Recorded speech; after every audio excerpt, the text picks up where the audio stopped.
Hello, my name is Martin Riise and I am sick. I have been down bad with the flu for the past 4 days. It wasn't COVID, which is nice, but still not great. I'm starting to get over it, but if I look like shit today, that's probably why. Probably. Anyways, it's Christmas time and there's a new Disney film out and I thought we needed to talk about this one. So that's why I'm here today, to talk about Disney's Strange World. But before we go into it, I have to say I will be spoiling some of what happens in the film in this video. So if you haven't watched it yet, hop on to Disney Plus and watch it and then come back and we'll talk about it together. I've been looking forward to this film for a long time now, and I actually got to see it in a theater. I mean, before I got sick. And I do have some thoughts on it. Now, let me just say this straight out of the gate. I don't think this is gonna be a big smash hit for Disney. I really enjoyed the film, but it's not gonna be the next Encanto. Strange World hasn't done that well at the box office. And I don't think Encanto did so either initially. But when Encanto came out on Disney Plus, it became a whopping success. But I don't think Strange World is gonna have that same bump now that it's on Disney Plus. For one thing, Encanto was a musical, and just being a musical has that advantage that people go back to listen to the soundtrack again and again. And maybe you listen to the soundtrack with your friends and your friends start asking, where's that song from? And you tell them it's from Encanto. Oh, what's Encanto? It's the new Disney film. I'll go watch the new Disney film. But Strange World isn't a musical. Strange World is more like Indiana Jones and the Last Crusade than it is like Encanto. Junior? Don't call me that, please. So if you're into Disney and Indiana Jones, this might be the movie for you. But do not go in expecting Encanto or Frozen, because it's just not. But let's talk about what the film actually is. It is very much a film about family and family dynamics. It centers around the Quaid family, and it's 3 generations of the Quaid family. You have the big famous explorer Jake Quaid. Then you have his son, who is Searcher Quaid, who wants none of that danger. He does not want to go exploring. He wants to stay home and farm. And then you have Searcher's son, Ethan, who kind of has to find his own way in the world. Early on in the film, Jaeger and Searcher are on an expedition to try to cross the mountains surrounding their country of Avalonia. This has reportedly never been done, but they are falling on hard times in Avalonia, so they need some sort of help. And Jaeger is determined that that help is going to come from the other sides of the mountains. He really wants to be the one who saves the country by scaling those mountains and coming back with the solution. However, on this expedition, Searcher finds this strange plant called Pando. It's basically a sort of vine that grows from the earth and has these little Brussels sprouts looking things on it. And these Brussels sprouts are surging with electricity. So Searcher wants to bring home this plant because he thinks they might be able to harness the electricity in the plant and use that to power machinery and stuff. But Jaeger wants to continue, so he continues over the mountains,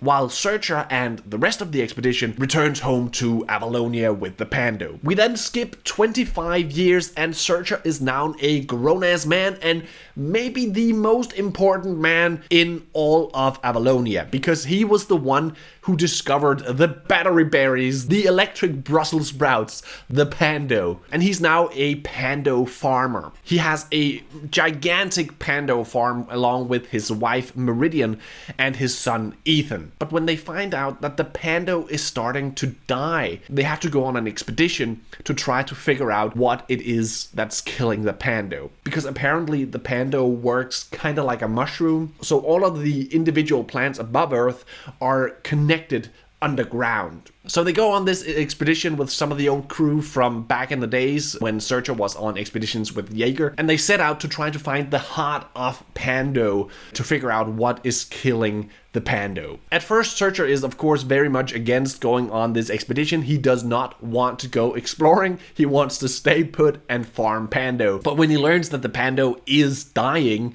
he sees that he probably has to do something because otherwise they're all gonna lose their entire source of energy. But he doesn't want to have his family come along on the trip. He does not want to put them into danger like he feels like his dad did to him when he was brought along on expeditions when he was young. But you know that Ethan sneaks aboard anyways. He even brings the family's three-legged dog named Legend, which, by the way, is a great name for a dog. So they venture into a big hole in the ground, basically into the center of the earth. And this obviously gives some Jules Verne vibes, which I am totally for. So they journey into the center of the earth and they arrive at this, well, strange world.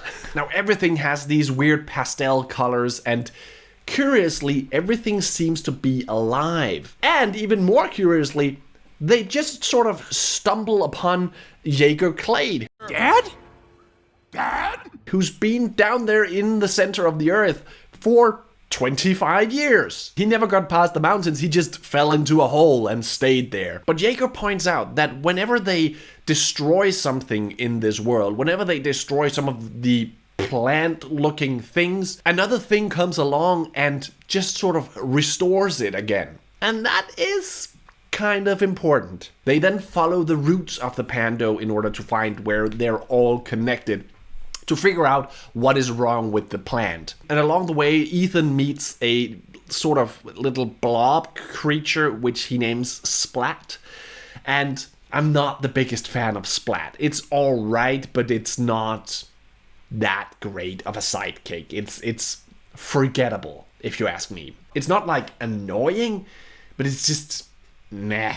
And that's sort of the risk you run when you have a character without any eyes or speech or anything. However, this whole trip is obviously a great opportunity for the three generations of the Quaid family to talk to each other. They obviously need to talk to each other and try to understand each other's viewpoints and why Searcher doesn't want to be an explorer and why Ethan doesn't want to be a farmer like his dad. And I actually really liked the dynamic of these three men. I thought they were all great characters. They were very unique and definitely three different generations, and I think many families might be able to see themselves in these three people. Also, I think Jaeger Quaid would be a great character to meet in the Disney parks. That would be awesome.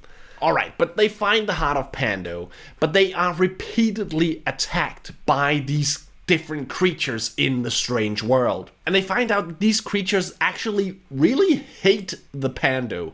They are actively trying to destroy the Pando, but the Pando fights back. So they try to get the creatures off the Pando so that the Pando can live. But then Ethan and Searcher accidentally do a massive discovery, which is that Avalonia is not just a country or a continent, it is a living being. It's a giant sea turtle. So they're all living on the back of this turtle. John Green was right. It's turtles all the way down, man. And the entire strange world and all of the creatures is actually the inside. It's the body of this turtle. And all of these creatures trying to attack the Pando is actually Avalonia's immune system trying to fight off the Pando, which is killing Avalonia. So of course they realize that they shouldn't actually fight off the creatures.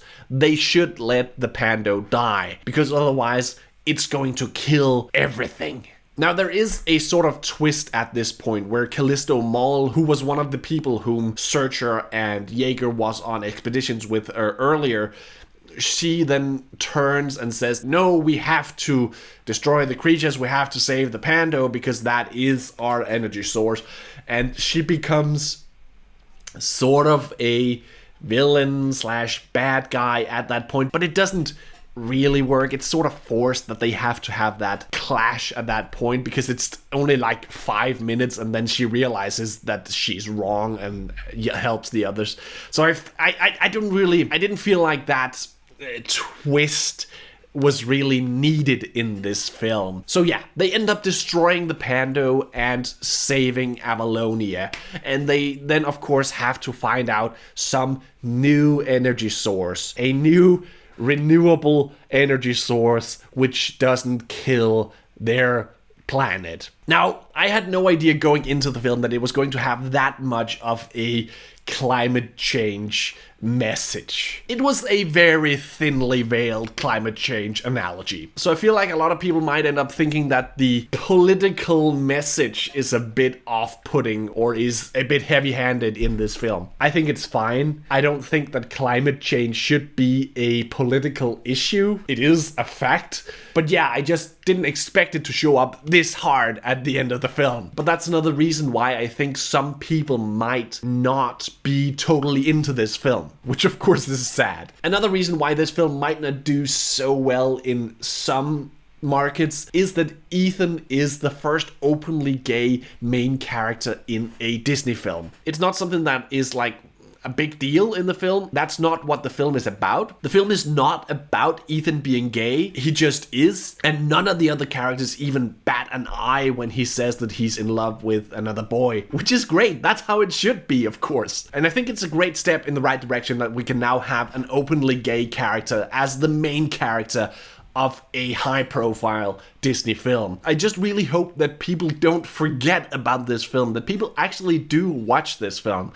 Because I do think it's a great film. It's really just a fun adventure, but it is also kind of an important film. But of course, there is also one other reason why I really want this film to be a success, and that is that I really want to try playing Primal Outpost. Ethan seems to be pretty into the game during the film, so I want to try it. And the filmmakers have said that they did actually develop the game while making the film. So if the film becomes a success, Disney might want to put out Primal Outpost as merchandise for the film, but probably not if the film bombs. So please go watch it. I want to play Primal Outpost. Anyways, those were my thoughts on Disney's Strange World. But tell me, what did you think about the film, and would you like to play a game of Primal Outpost?